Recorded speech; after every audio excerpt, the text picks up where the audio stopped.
രാമായണം. എന്താണ് രാമായണം? രാ എന്നാൽ ഇരുട്ട്. ഇരുട്ടുമായണം, വെളിച്ചം ജീവിതത്തിലേക്ക് കടന്നു വരണം. ആരായിരുന്നു വാൽമീകി എന്ന ചോദ്യമുണ്ട്. അതൊരു സാധാരണക്കാരനായ ഒരു തസ്കരനായിരുന്നു വാൽമീകി, ഒരു കൊള്ളക്കാരനായിരുന്നു. ഓണം എന്ന് പറഞ്ഞാൽ സമൃദ്ധിയുടെ ഉത്സവമാണ്. ഈ സമൃദ്ധിയുടെ ഉത്സവം ഉണ്ടാകുന്നത് എങ്ങനെയാണ്? കാർഷിക വൃത്തി ചെയ്ത് ജീവിച്ചിരുന്ന ഒരു വലിയ ജനത അവരുടെ വിളവെടുപ്പ് ഉത്സവമായിട്ടാണ് എന്തിനെ കാണുന്നത്? പത്തായപ്പുരകളും പത്തായവും നിലവറകളിലും ഒന്നും കാത്തു സൂക്ഷിച്ചു വെച്ചിരുന്ന കാർഷിക വിഭവങ്ങളെല്ലാം കഴിയുന്ന ഒരു മാസമാണ്, തീരുന്നൊരു മാസം. പൊതുജനങ്ങൾക്ക് മുന്നിൽ തൻ്റെ ധർമ്മവും നീതിയും വിശ്വാസ്യതയും കാത്തു സൂക്ഷിക്കാൻ തൻ്റെ സർവസ്വമായ ഭാര്യയെ ഉപേക്ഷിക്കേണ്ടി വന്നൊരു മനുഷ്യൻ. രാമായണം, രാമന്റെ അയനം എന്നാണ് നമ്മൾ പലപ്പോഴും കേട്ടിട്ടുള്ളത്. പക്ഷെ ഈ കാലഘട്ടത്തിൽ എന്തുകൊണ്ട് രാമായണം ഇത്രത്തോളം പ്രസക്തമാകുന്നു? അതിൻ്റെ മറ്റൊരു പൊരുളെന്ന് പറയുന്നത്, ഇതിൻ്റെ മറ്റൊരു വശം, ഇപ്പോൾ രാമന്റെ പേര് പറയാൻ വേണ്ടിയിട്ട് ആളുകളെ ആക്രമിക്കുന്നൊരു കാലഘട്ടവും ഇതിൻ്റെ കൂടെയുണ്ട്. പക്ഷെ യഥാർത്ഥത്തിൽ ആരാണ് രാമൻ, അല്ലെങ്കിൽ എന്താണ് രാമായണം എന്നൊരു ചോദ്യത്തിന് എന്താണ് ഉത്തരം നൽകാനുള്ളത്? രാഹുലേ, നമസ്കാരം. നമസ്തേ. രാമായണ മാസം ആരംഭിച്ചിരിക്കുകയാണ്. കർക്കിടകം 1 രാവിലെ ഹൈന്ദവ മതവിശ്വാസികളായ, രാമായണത്തിൽ വിശ്വസിക്കുന്നവരായ, അല്ലെങ്കിൽ ഏത് മതത്തിൽപ്പെട്ടവരായ, ഭഗവാനിൽ വിശ്വസിക്കുന്നവരെല്ലാവരും കുളിച്ച്, എണ്ണ തേച്ച് കുളിച്ച്, ക്ഷേത്ര ദർശനം കഴിഞ്ഞ് വീടുകളിൽ ഇരിക്കുന്ന ദിവസമാണ്. രാഹുൽ എന്നോട് ചോദിച്ചത് എന്താണ് രാമായണം എന്നുള്ളതാണ്. രാമായണം എന്നത് രാമന്റെ അയനം എന്ന് രാഹുൽ പറയുന്നതിനും അപ്പുറത്തേക്ക് രാമായണം എന്താണ്? രാമായണം. രാ എന്നാൽ ഇരുട്ട്. ഇരുട്ടുമായണം, വെളിച്ചം ജീവിതത്തിലേക്ക് കടന്നു വരണം. രാവ് മായുവാനുള്ള, ജീവിതത്തിലെ ഇരുട്ടുമായുവാനുള്ള, ജീവിതത്തിലെ കഷ്ടപ്പാടുകൾ മായുവാനുള്ള, ജീവിതത്തിലെ പ്രതീക്ഷകളെ തിരികെ കൊണ്ടുവരുവാനുള്ള, ജീവിതത്തിലെ സന്തോഷങ്ങളെ തിരികെ കൊണ്ടുവരുവാനുള്ള ഉപാധിയായി വേണമെങ്കിൽ രാമായണത്തെ നമുക്ക് വിശകലനം ചെയ്യാം. രാമായണം എന്നത് ഇപ്പോൾ ഹൈന്ദവ ഗ്രന്ഥങ്ങളിൽ തന്നെ ഭാഗവതമടക്കം വിവിധങ്ങളായ ഗ്രന്ഥങ്ങൾ നമുക്ക് മുന്നിലുണ്ടെങ്കിലും രാമായണത്തെ നമ്മൾ കാണേണ്ടത് അത് നോക്കിക്കാണുന്ന ഓരോ ആളുകൾക്കും അതിനെ എങ്ങനെ വേണമെങ്കിൽ നമുക്ക് വിശകലനം ചെയ്യാം. രാമായണത്തെ വിശകലനം ചെയ്യുന്നത് ഒരു ചരിത്രകാരനാണ്. ഇതൊരു ചരിത്ര കഥയായി കണ്ട് ഇതിൻ്റെ ചരിത്രത്തിൻ്റെ അംശങ്ങൾ തേടിപ്പോകാം. ഭാരതത്തിൽ ജീവിച്ചിരുന്ന രാമൻ്റെ സുഖദുഃഖങ്ങൾ നിറഞ്ഞ ജീവിതം പ്രേക്ഷകരിലേക്ക് വാൽമീകി എന്ന ആൾ, അല്ലെങ്കിൽ ഗുരുവര്യൻ, ആരായിരുന്നു വാൽമീകി എന്ന ചോദ്യമുണ്ട്. അതൊരു സാധാരണക്കാരനായ ഒരു തസ്കരനായിരുന്നു വാൽമീകി, ഒരു കൊള്ളക്കാരനായിരുന്നു വാൽമീകി, ഒരു സാധാരണക്കാരനാൽ രചിക്കും രാമായണം. ആ രാമായണം ജീവിതത്തിലെ ഒരു പ്രതീക്ഷയാണ് എന്ന് വേണമെങ്കിൽ ഒറ്റ വാക്കിൽ ഉത്തരമായി പറയാം. നോക്കൂ, കർക്കിടക മാസത്തെ മലയാളികൾ ഒന്നടങ്കം രാമായണ മാസമായി കൊണ്ടാണ്. എന്തുകൊണ്ടാണ് കർക്കിടകം തിരഞ്ഞെടുക്കപ്പെട്ടത്? രാമായണ പാരായണം നടത്തുവാനും, രാമായണത്തെ ആഘോഷമാക്കുവാനും, രാമായണത്തെ നെഞ്ചോട് ചേർക്കുവാനും എന്തിനാണ് കർക്കിടകം തിരഞ്ഞെടുത്തത്? ഇനി കർക്കിടക മാസത്തിൽ മാത്രമേ രാമായണ പാരായണം പാടുള്ളൂ എന്നുണ്ടോ? ഉണ്ടോ? എൻ്റെ അറിവിലില്ല. ഇല്ല. രാമായണം എന്ന് വേണമെങ്കിലും പാരായണം ചെയ്യാം. പക്ഷേ കർക്കിടക മാസത്തിൽ ഉറപ്പായും രാമായണം പാരായണം ചെയ്തിരിക്കണം എന്നുള്ളതാണ് വ്യവസ്ഥ. എന്തിനു വേണ്ടിയിട്ടാണ്? എന്താണ് കർക്കിടകത്തിന്റെ പ്രത്യേകത? അവിടെ മറ്റൊരു ചോദ്യം കൂടി ഉണ്ട്. ഇപ്പോൾ കേരളത്തിൽ മാത്രമാണോ രാമായണ മാസം? അല്ല, അവിടെ നിൽക്കട്ടെ. നമുക്കിപ്പോൾ കേരളത്തിലെ കഥകൾ പറഞ്ഞു പോകാം. കേരളത്തിൽ മാത്രമല്ല, ഭാരതത്തിൽ മാത്രമല്ല, ഇന്തോനേഷ്യയിലടക്കം മറ്റ് പല രാജ്യങ്ങളിലും രാമായണവും രാമകഥയും ആഘോഷിക്കപ്പെടും. രാമലീല, രാമനുമായി ബന്ധപ്പെട്ട ആഘോഷങ്ങൾ മറ്റ് അന്യ രാജ്യങ്ങളിൽ പോലും ഇന്ന് നിലനിൽക്കുന്നുണ്ട് എന്നുള്ളതാണ്. കേരളത്തിലേക്ക് വന്നാൽ കേരളത്തിൽ എന്തുകൊണ്ട് കർക്കിടകം രാമായണ മാസമായി ആചരിക്കപ്പെടുന്നു എന്ന് മനസ്സിലാക്കിയിട്ട് വേണം രാമായണ മാസത്തിൻ്റെയും രാമായണത്തിൻ്റെയും പ്രത്യേകതകളിലേക്ക് പോകാൻ. കേരളത്തെ സംബന്ധിച്ചിടത്തോളം കർക്കിടകത്തെ നമ്മൾ പഞ്ഞമാസം എന്നാണ് വിളിക്കുന്നത്. എന്തുകൊണ്ടാണ്? മഴ മാത്രമല്ലല്ലോ, കാർഷിക വൃത്തിയിൽ നമ്മളുടെ ഉപജീവനം നയിച്ച് മുന്നോട്ട് പോകുന്ന ആളുകൾ. കർക്കിടകം കഴിഞ്ഞാൽ ചിങ്ങം പിറക്കും. ചിങ്ങം വന്നാൽ നമുക്ക് ഓണമാണ്. ഓണം എന്ന് പറഞ്ഞാൽ സമൃദ്ധിയുടെ ഉത്സവമാണ്. ഈ സമൃദ്ധിയുടെ ഉത്സവം ഉണ്ടാകുന്നത് എങ്ങനെയാണ്? കാർഷിക വൃത്തി ചെയ്ത് ജീവിച്ചിരുന്ന ഒരു വലിയ ജനത അവരുടെ വിളവെടുപ്പ് ഉത്സവമായിട്ടാണ് എന്തിനെ കാണുന്നത്? ചിങ്ങത്തെ കാണും. മേടമാസത്തിൽ വിളവിറക്ക് ഉത്സവം മേടവിഷുവായും, ചിങ്ങമാസത്തിൽ അത് ഈ പറയപ്പെടുന്ന വിളവെടുപ്പിന്റെ ഉത്സവമായി കാണും. ഈ വിളവെടുപ്പിന്റെ ഉത്സവം വരുന്നതിന് തൊട്ട് മുമ്പുള്ള മാസമാണ്. അപ്പോൾ വിളവെടുക്കാൻ പത്തായപ്പുരകളും പത്തായവും നിലവറകളിലും ഒന്നും കാത്തു സൂക്ഷിച്ചു വെച്ചിരുന്ന കാർഷിക വിഭവങ്ങളെല്ലാം കഴിയുന്ന ഒരു മാസമാണ്, തീരുന്നൊരു മാസം. അതികഠിനമായ മഴ പെയ്യുന്നൊരു മാസം. അപ്പോൾ മഴയുണ്ടാകുമ്പോൾ എന്താ പ്രശ്നം? പകർച്ചവ്യാധികൾ പടർന്നു പിടിക്കുന്ന ഒരു മാസമാണ്. യാത്ര ചെയ്യാൻ സാധിക്കാത്ത ഒരു മാസമാണ്. ഇത് ഇന്നിൻ്റെ കാലഘട്ടത്തിലൂടെ അല്ലല്ലോ ഇതിനെ വിശകലനം ചെയ്യുന്നത്. പഴയ കാലത്ത് ഈ റോഡ് മാർഗങ്ങൾ അല്ലെങ്കിൽ ഈ ജലാശയങ്ങളിലൂടെയുള്ള യാത്രകൾ, വള്ളത്തിലും കാളവണ്ടിയിലും യാത്ര ചെയ്തിരുന്ന ഒരു വലിയ സമൂഹം. മഴ വരുമ്പോൾ, മഴക്കെടുതികൾ വരുമ്പോൾ ഈ യാത്രകൾ ഒക്കെ മുടങ്ങി വീട്ടിലിരിക്കണം. വീട്ടിൽ ആവശ്യത്തിനുള്ള ഭക്ഷ്യധാന്യങ്ങളില്ല, മഹാരോഗങ്ങൾ പിടിപെടുന്ന ഒരു മാസമാണ്. 12 മാസങ്ങളിൽ ഏറ്റവും കഷ്ടത നിറഞ്ഞൊരു മാസം കർക്കിടക മാസമാണ്. അതൊരു പഞ്ഞമാസമായി കണക്കാക്കാം. ഈ പഞ്ഞമാസത്തിൽ മനസ്സിന് ശക്തി പകർന്നുകൊണ്ട് മുന്നോട്ട് പോകാൻ മാത്രമേ സാധിക്കുള്ളൂ. പിടിച്ചു നിൽക്കാനുള്ള ത്രാണി വേണ്ടേ?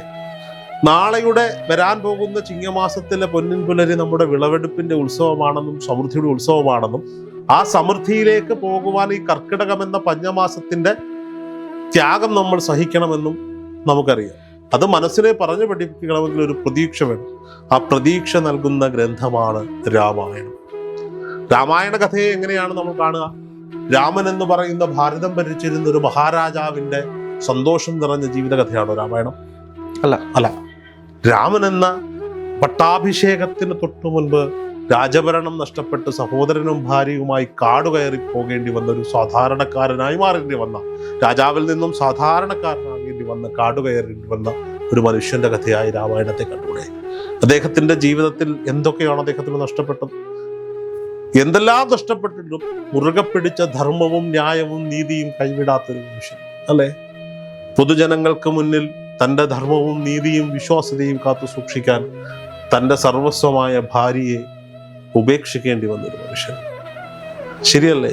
അപ്പോൾ ഈ രാമായണ കഥ മനുഷ്യനെ കൈപിടിച്ചുയർത്തുന്നത് പ്രതീക്ഷയുടെ ഒരു പുത്തൻ ലോകത്തേക്കാണ്. 14 സംവത്സരങ്ങൾ വനവാസ കാലഘട്ടം. ഈ വനവാസ കാലഘട്ടത്തിൽ നഷ്ടപ്പെട്ടത് എന്തൊക്കെയാണ്? എന്തൊക്കെ ത്യാഗങ്ങളാണ് അദ്ദേഹം ചോദിച്ചത്? ശരിയല്ലേ? താൻ അറിയാത്ത തെറ്റിന് സീതയെ അപഹരിച്ചു കൊണ്ടുപോകുന്ന രാവണൻ, സീതയെ തേടിയുള്ള അലച്ചിൽ, ആ സീതയെ തേടിയുള്ള അലച്ചിലിൽ അദ്ദേഹത്തിന് നേരിടേണ്ടി വന്ന പ്രതിസന്ധികൾ, അവസാനം രാമസേതു നിർമ്മിച്ച് രാവണന്റെ താവളത്തിലെത്തി രാവണന്റെ താവളം തകർത്ത് രാവണനെ വധിച്ച് നീതി നടപ്പിലാക്കുന്ന ശ്രീരാമചന്ദ്രൻ. 14 സംവത്സരങ്ങളിലെ വനവാസം കഴിഞ്ഞ് നാട്ടിലേക്ക് എത്തുമ്പോൾ അദ്ദേഹത്തിന് കാത്തിരുന്നത് ആ രാജ്യത്തിൻ്റെ കിരീടവും ചെങ്കോലും സിംഹാസനവും ഒക്കെയായിരുന്നുവെങ്കിൽ ഇത്രയും കാലം കഷ്ടതകളിലും സന്തോഷത്തിലും സന്താപങ്ങളിലും കൂടെ നിൽക്കേണ്ടി വന്ന ഭാര്യയെ ഉപേക്ഷിക്കേണ്ടി വരുന്ന രാമൻ. ഇത് നൽകുന്നൊരു പ്രതീക്ഷയുണ്ട്. ഈ കഥകൾ കേൾക്കുമ്പോൾ നൽകുന്നൊരു പ്രതീക്ഷയുണ്ട്. കേരളത്തിനെ സംബന്ധിച്ചിടത്തോളം വാൽമീകി മഹർഷി സംസ്കൃതത്തിൽ രചിച്ച രാമായണത്തിൽ നിന്നും വിഭിന്നമായി കിളിപ്പാട്ട് രാമായണമാണ്. മലയാള ഭാഷയുടെ പിതാവായ തുഞ്ചത്തെഴുത്തച്ഛൻ കിളിപ്പാട്ട് രീതിയിൽ എഴുതിയ, സാധാരണക്കാരന് ചൊല്ലിക്കൊടുത്ത് മനസ്സിലാക്കാൻ കഴിയുന്ന രീതിയിൽ എഴുതിയ രാമായണമാണ് നമ്മൾ പറയുന്നത്. എനിക്ക് തോന്നുന്നു മഹാഭാരതം പോലെ തന്നെ എല്ലാ വ്യക്തികൾക്കും അതിലുള്ള ഓരോ കഥാപാത്രങ്ങൾക്കും ഓരോ കഥകൾ പറയാനുണ്ട്. അതാണ് യഥാർത്ഥത്തിൽ ഇപ്പോൾ രാമായണവും മഹാഭാരതവും എല്ലാം ഇത്രത്തോളം എല്ലാ കാലത്തും പ്രസക്തമാകുന്നതിൻ്റെ ഒരു കാരണം. നോക്കൂ, രാമായണത്തിലെയും മഹാഭാരതത്തിലെ നമുക്ക് മഹാഭാരതം പിന്നീട് ചർച്ച ചെയ്യാൻ പറ്റും, രാമായണം തന്നെ എടുത്ത് ചർച്ച ചെയ്യും. രാമായണം ഇന്ന് നമ്മളൊരു ന്യൂ ജനറേഷൻ കാലഘട്ടത്തിൽ ജീവിക്കുകയാണ്. രാമായണത്തെ സിനിമയാക്കാൻ തീരുമാനിക്കുകയാണെന്ന് എനിക്ക് തോന്നുന്നു 1000 സിനിമ രാമായണത്തിൽ നിന്നും എഴുതാം. ശരിയല്ലേ? 1000 സിനിമ. രാമന്റെ പട്ടാഭിഷേകം. ആ മനുഷ്യൻ രാജാവിന്റെ മൂത്തപുത്രനായി ജനിക്കുന്നു. അദ്ദേഹത്തിന് അച്ഛൻ കൊടുത്ത വാക്കിന്റെ പേരിൽ രാജഭരണം നഷ്ടപ്പെടുന്നു. അദ്ദേഹം കാട് കയറേണ്ടി വരുന്നു. ആ ത്യാഗം. അങ്ങനെ ഒരു ഹീറോയിൻ ആയി ഒന്നുക. ലക്ഷ്മണനെ എടുക്കും. സഹോദര സ്നേഹം കൊണ്ട് തനിക്ക് കിട്ടേണ്ടിയിരുന്ന സഹോദരന്റെ വിധിക്കൊപ്പം തൻ്റെ വിധിയും ചോദിച്ചു ചേർത്ത് പോകുന്ന ലക്ഷ്മണന്റെ വ്യൂ പോയിന്റിൽ ആ കഥ പറഞ്ഞാൽ അത് മറ്റൊരു കഥയായി മാറും. രാമായണത്തിലെ സീതയെ എടുക്കൂ, ഒരു സ്ത്രീപക്ഷ സിനിമ എടുക്കാനുള്ള എല്ലാ സ്കോപ്പും ഇല്ലേ? ഇനി തിരിച്ച് വില്ലനെ പോലും നായകനാക്കാൻ കഴിയുന്ന രീതിയിൽ രാവണനെ നായകനാക്കിയ ഒരുപാട് റീലുകളും സിനിമകളും നമ്മൾ കണ്ടില്ലേ? രാവണന്റെ പ്രോസ്പെക്റ്റീവിൽ ആ സിനിമ എടുത്താൽ അത് മറ്റൊരു സിനിമയായി മാറും. വിഭീഷണനെ വെച്ച് സിനിമ എഴുതാം, കുംഭകർണനെ കൊണ്ട് സിനിമ എഴുതാം, ഈ കഥാപാത്രങ്ങളെ മുൻനിർത്തിക്കൊണ്ട് ബാലിയെയും സുഗ്രീവനെയും വെച്ച് കഥ എഴുതാം, ഹനുമാനെ വെച്ച് മനോഹരമായ എത്രയോ കഥകൾ എഴുതാം. എത്രയോ കഥകൾ വന്നിരിക്കുന്നു, ചലച്ചിത്രങ്ങൾ വന്നിരിക്കുന്നു. നമുക്ക് ഒരു ജീവിതത്തിൽ നമുക്ക് വേണ്ട സകലതും പറഞ്ഞു വെച്ചിരിക്കുന്ന മഹത്തരമായ ഒരു ഗ്രന്ഥമാണ് രാമായണം. ഈ രാമായണം സന്ധ്യാനേരത്ത് നിലവിളക്ക് കൊളുത്തി വെച്ച് തറവാട്ട് വീടുകളുടെ ഉമ്മറപ്പടിയിൽ, എന്നത് പറയാൻ കഴിയില്ലെങ്കിൽ പോലും നിങ്ങളുടെ വീടുകളുടെ സിറ്റൗട്ടിലോ പൂജാമുറിയിലോ കൊളുത്തിവെച്ച നിലവിളക്കിന് മുന്നിലിരുന്ന് മുതിർന്നവർ രാമായണം ചൊല്ലിക്കൊടുക്കുമ്പോൾ ആ വീട്ടിനുള്ളിൽ നിറയുന്ന ഒരു പോസിറ്റിവിറ്റി, ഈ പോസിറ്റിവിറ്റി കൊണ്ട് ആ വീട്ടിൽ നിറഞ്ഞു നിൽക്കുന്ന നെഗറ്റിവിറ്റികളെ പുറന്തള്ളിക്കൊണ്ട് ഇന്നത്തെ തലമുറയും നാളത്തെ തലമുറയും ഒക്കെ ഈ രാമായണം ശ്രവിക്കുമ്പോൾ അവരുടെ ജീവിതത്തിലേക്ക് ആ രാമായണത്തിലെ ഓരോ പദങ്ങളും ഉച്ചരിക്കുമ്പോൾ ലഭിക്കുന്ന ഒരു വൈബ്രേഷൻ, ഒരു മാസ്മരികമായ ഒരു അനുഭൂതിയിലേക്ക് നമ്മളെ കൂട്ടിക്കൊണ്ടുപോകും. അതിനുമപ്പുറത്തേക്ക് അതിൻ്റെ കഥയുടെ ആ സാരം കൂടി നമ്മുടെ നെഞ്ചോട് ചേരുമ്പോൾ ജീവിതത്തിൽ ജീവിക്കാനുള്ള ഒരു പ്രതീക്ഷ നൽകുകയാണ്. ഇന്ന് പഴയ പോലെ കർക്കിടകം ഒരു പഞ്ഞമാസമാണോ എന്ന് ചോദിച്ചാൽ ഒരു വിഭാഗം ജനങ്ങൾക്ക് അങ്ങനെയാണ്, എന്നാൽ ഒരു വലിയ വിഭാഗം ജനങ്ങൾക്ക് അങ്ങനെയല്ല. എങ്കിൽ പോലും ഇന്ന് നമ്മൾ ജീവിക്കുന്ന ഈ ജീവിതത്തിന്റെ ചുറ്റുപാടുകളിലേക്ക് എടുത്തു നമ്മളുടെ വാർത്താമാധ്യമങ്ങളിൽ വന്നു നിറയുന്ന വാർത്തകളിൽ കൊള്ളയും കൊലവിളിയും നടത്തുന്ന ഒരു വലിയ സമൂഹമില്ലേ? മയക്കുമരുന്നിനും മദ്യത്തിനും അടിമപ്പെട്ട് ജീവിക്കുന്ന ഒരു വലിയ സമൂഹമില്ലേ? ഇല്ലേ? ഈ സമൂഹത്തിനെ ഒക്കെ ശുദ്ധീകരിക്കാൻ കഴിയുന്ന ഉത്തമമായ ഗ്രന്ഥമാണ് രാമായണം.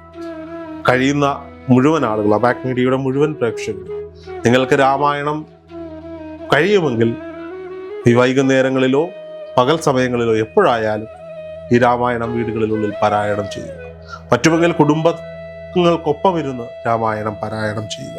രാമായണം പാരായണം ചെയ്യാൻ നിങ്ങൾക്ക് സമയം ലഭിക്കുന്നില്ലെങ്കിൽ രാമായണത്തിൻ്റെ ഓരോ അധ്യായങ്ങളും ഓരോ ശ്ലോകങ്ങളും ഭംഗിയായി ഇന്ന് യൂട്യൂബിലും മറ്റു മാധ്യമങ്ങളിലും അവൈലബിൾ ആണ്. കഴിയുമെങ്കിൽ ഒരു വലിയ ശബ്ദമുള്ള സ്പീക്കറിൽ തന്നെ ഇത് കണക്ട് ചെയ്ത് നിങ്ങൾ രാമായണം വീട്ടിൽ പ്ലേ ചെയ്യും.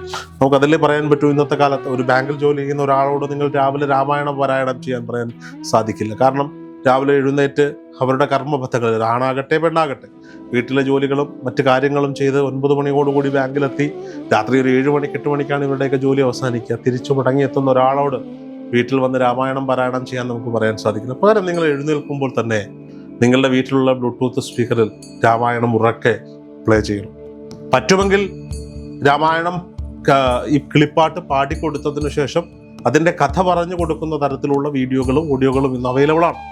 ഇത്തരം കഥകൾ ഇത് കേട്ടുകൊണ്ടുണരുന്ന നിങ്ങളുടെ ഭാര്യയാകട്ടെ, ഭർത്താവാകട്ടെ, അച്ഛനാകട്ടെ, അമ്മയാകട്ടെ, സഹോദരനാകട്ടെ, സഹോദരിയാകട്ടെ, കുട്ടികളാകട്ടെ, അവരെ സംബന്ധിച്ചിടത്തോളം അവരുടെ ജീവിതത്തിൽ ഒരു വലിയ മാറ്റത്തിന്, ഒരു പോസിറ്റീവ് വൈബ്രേഷൻ ഉണ്ടാകാൻ ഈ രാമായണ പാരായണം ശ്രവിക്കുന്നതും രാമായണം പാരായണം ചെയ്യുന്നതും പ്രയോജനകരമാകുമെന്ന കാര്യത്തിൽ സംശയമൊന്നുമില്ല. രാമായണത്തിൻ്റെ ഓരോ കഥകളും രാഹുൽ പറഞ്ഞതുപോലെ 1000ഓളം കഥകൾ രചിക്കാൻ കഴിയുന്ന മഹത്തരമായ ആ വിശുദ്ധ ഗ്രന്ഥത്തിലെ ഓരോ കഥകളും വരും ദിവസങ്ങളിൽ വിവിധങ്ങളായ അതിഥികളോടൊപ്പം നമുക്ക് പങ്കുവെക്കാൻ സാധിക്കുമെന്ന പ്രതീക്ഷയിൽ തന്നെയാണ് നമ്മളുള്ളത്. രാമായണം എന്ന മഹത്തരമായ ആ പ്രതീക്ഷയെ, ഞാൻ രാമായണത്തെ എപ്പോഴും ഒരു പ്രതീക്ഷയായി കാണാനാണ് ആഗ്രഹിക്കുന്നത്. നിങ്ങൾക്ക് സങ്കടമുണ്ടാകുമ്പോഴും ജീവിതത്തിൽ ഒരു പ്രതിസന്ധി ഉണ്ടാകുമ്പോഴും ഒരു തടസ്സമുണ്ടാകുമ്പോഴും നിങ്ങൾ രാമായണം പതുക്കെ തുറക്കണം.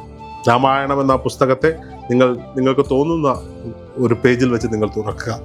ആദ്യം കാണുന്ന വരികളിലേക്ക് നിങ്ങൾ കണ്ണോടിക്കുക. നിങ്ങളുടെ ജീവിതത്തിലെ ആ പ്രതിസന്ധിക്കുള്ള മറുപടി ആ ഗ്രന്ഥത്തിൽ നിങ്ങൾ തുറക്കുന്ന ആ പേജിൽ ഉണ്ടാകും എന്നുള്ളതാണ്. നിങ്ങൾക്കതിനെ തരണം ചെയ്യാനുള്ള പോസിറ്റിവിറ്റി, തരണം ചെയ്യാനുള്ള മാർഗം തനിയെ നിങ്ങളിലേക്ക് വന്ന് ചേർക്കാനുള്ള എല്ലാ ശക്തിയുമുള്ള ഗ്രന്ഥമാണ് രാമായണം. രാമായണ പാരായണം ഈ കർക്കിടക മാസത്തിലെങ്കിലും, അല്ലെങ്കിൽ രാമായണ പാരായണത്തെ ശ്രവിക്കുന്നത് ഈ കർക്കിടക മാസത്തിലെങ്കിലും ശീലമാക്കുക. ഒപ്പം തന്നെ വലിയ രീതിയിൽ ആരോഗ്യം ശ്രദ്ധിക്കേണ്ട മാസമാണ്. പല വിധത്തിൽ ഇന്ന് ഷിഗല്ല പോലെയുള്ള രോഗങ്ങൾ എറണാകുളം പോലെയുള്ള നഗരങ്ങളിൽ പടർന്നു പിടിക്കുന്ന ഒരു കാലഘട്ടമാണ്. നിങ്ങളുടെ ആരോഗ്യത്തെ നിങ്ങൾ സംരക്ഷിക്കുന്നതിനാവശ്യമായ കർക്കിടക മാസ കഞ്ഞികൾ, കർക്കിടക മാസ ഭക്ഷണങ്ങൾ, കർക്കിടക മാസത്തിലെ ആയുർവേദ ചികിത്സകളൊക്കെ ശീലമാക്കുക. മനസ്സും ശരീരവും ഹെൽത്തി ആയിരുന്നാൽ ജീവിതത്തിലെ വിജയത്തിലേക്ക് നടന്നു നീങ്ങുക എന്നത് നിസ്സാരമായ ഒരു കാര്യമായി മാറും. എല്ലാവർക്കും നല്ലൊരു രാമായണ മാസകാലം ആശംസിക്കുകയാണ്. വരും ദിവസങ്ങളിൽ വിവിധങ്ങളായ അതിഥികളുമായി, രാമായണ വിശേഷങ്ങളുമായി അബാക് മീഡിയ പ്രേക്ഷകർക്കൊപ്പം ഉണ്ടാകും. നിങ്ങളുടെ പിന്തുണകൾ തുടരുക. നന്ദി, നമസ്കാരം.